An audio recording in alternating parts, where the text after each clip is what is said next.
Welcome to the Slop Temple. We pray this video helps. You start by making sure WhatsApp is updated and storage permissions are granted so the app can read your media. Next, pick a short moving clip, an MP4, converted live photo, or GIF to video under 15 seconds, because WhatsApp compresses long files. If your phone needs conversion, install a trusted app to make a live photo or correct format. This avoids motion loss. Once done, move the finalized file into your phone gallery in a dedicated folder for easy access. Now you convert and optimize. Trim the clip to about 6 to 8 seconds and keep frame rate around 30 FPS so motion stays fluid after compression. Use the Converter app to export a live photo on iPhone or a looping short MP4 on Android.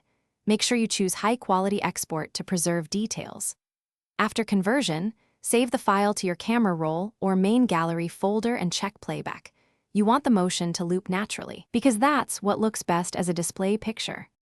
To finish, open WhatsApp, tap your profile avatar, choose Edit and pick the gallery or camera roll file you saved.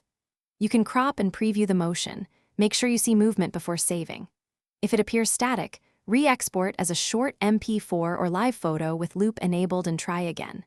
If WhatsApp refuses the file or shows a blank thumbnail, clear the app cache or reinstall and test with another short clip to rule out file corruption. Thanks for watching. Consider subscribing if we helped you.